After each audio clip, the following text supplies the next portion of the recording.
So today we're here to talk a little bit about the wreck of the Beaufort Castle, a ship that was built on Beaubears Island in 1827 and was wrecked off the Nigerian coast in 1828, 1 year later.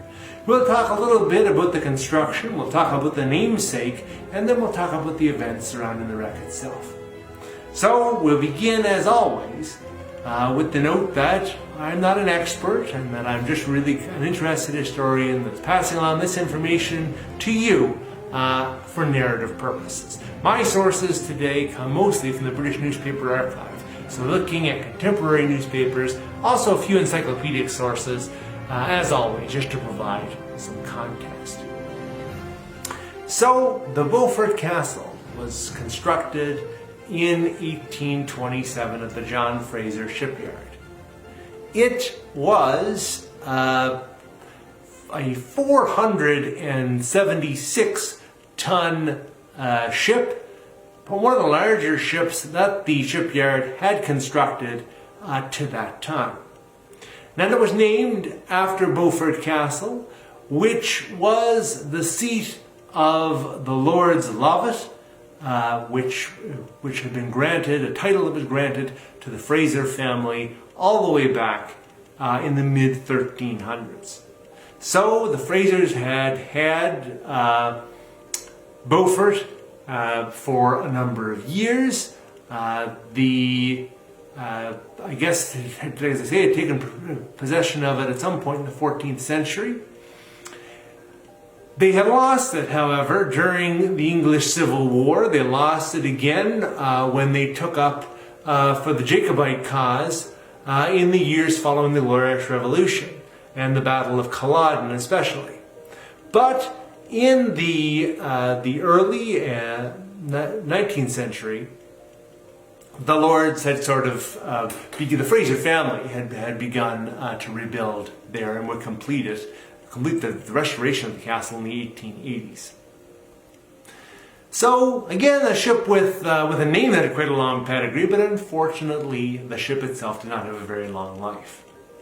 So we know that the captain of the ship was Captain Peter Jackson.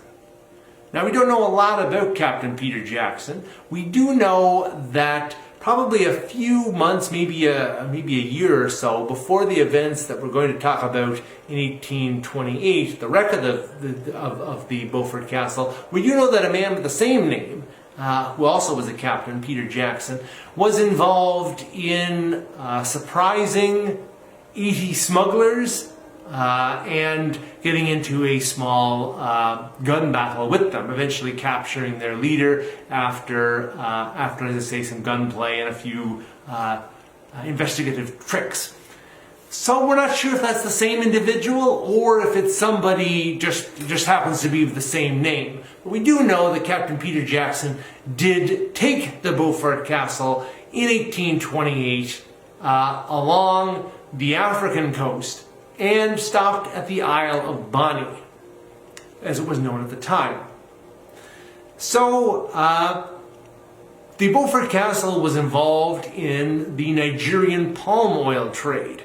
So by this point, African slavery and the slave trade had been abolished by Great Britain, and the British Navy was patrolling the oceans in order to prevent the slave trade. However, I guess as another resource that was being taken from Africa at this time was palm oil, which was used as an industrial lubricant and was also used in the manufacture of soap. So, of course, at the time it was felt that this is a better use of, or I guess a more benevolent use of African resources, but unfortunately we know today that it did contribute to a monocrop economy. A lot of the money, of course, that Britain was getting out of palm oil wasn't going back to Nigeria. So again, definitely an imperial act at that time, and one in which the Beaufort Castle was a part. So on this particular voyage in 1828, the Beaufort Castle had spent about 6 months at sea. So, returning from Bonny, heading back to the UK, it faced down a pretty terrible storm. So the winds picked up. The mainsails were double reefed in order to make sure that they would not be blown, and so that there was less canvas for the wind to catch. However, it was to no avail. The captain seemed, according to the first mate, Daniel Collier, who did survive, was one of only 8 men who did. He reported that the captain seemed to have a mind that they could make it through the storm. Unfortunately, the forescuttle was torn away, which meant that water could now get into the hold of the Beaufort Castle. And this it did.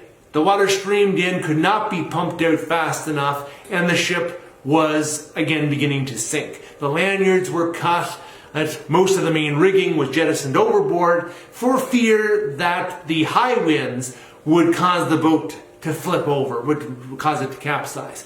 About midnight of that same night, on the first day of the voyage back to Great Britain, a wave struck the larboard quarter of the ship, tore the deck away, and carried off the captain and 9 men.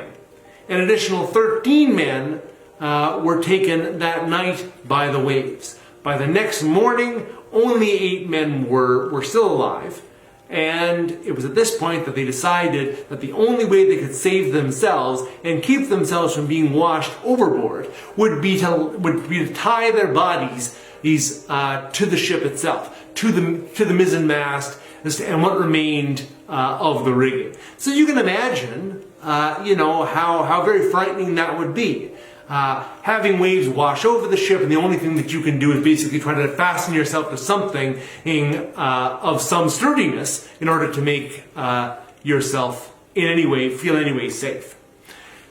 Now add to that the fact that they were lashed to this rigging for 4 days, traveling along at the mercy of the waves. They saw another ship that was really in a bad way. He completely battered by the waves. They could do nothing to help, and the crew aboard that ship could take no notice of them. After 4 days of basically drifting, a French clipper picked them up and brought them back to Great Britain before continuing on to Charleston in South Carolina. So they brought word of the tragedy that had occurred. One of Captain Jackson's good friends, Captain John Arden Clegg, crewed out his ship, the Meg Merrilees, and went and inspected the wreck. Interestingly enough, in inspecting the wreck, Captain Clegg did find certain articles that he had given to Captain Jackson, which were still in the wreck of the Beaufort Castle, still amidst the wreckage. So you can imagine that was probably a pretty heart-rending experience. I mean, lucky in a way, I guess, that Captain Clegg was able to find these treasured articles, these items of very sentimental value, but certainly something that had to have touched him and been, like I say, a very, very heartbreaking experience. But of course, nothing any more heartbreaking than the deaths of these 23 individuals. So now, as we close, I'll read the names of these individuals and just, again, is kind of an act of remembrance and just to kind of acknowledge their passing in this terrible wreck. So we have James Taylor, the second mate, John Gustav, the sailmaster, John Edelston, the surgeon, Joe Murphy, the carpenter, John Long, the cook, John Sloan, the steward, Pat McGurk, Tom McPhailin, Dan Fitzgerald, and John Bradshaw, who were all coopers, John Leonard, Dan McPhailin, John Brownhill, Humphrey Williams, Marshall Snowden, and John Colcleugh, who were all sailors aboard. 2 African gentlemen who also were sailing on board, So two indigenous Africans who were referred to as Joseph and Manuel, but their actual names were not recorded. A Portuguese chap who was known by the name of Antonio Pierre, or Tom Sprousen, who was an apprentice, and a passenger as well, another passenger who was not named. So we'll end it there, and we'll see you next week.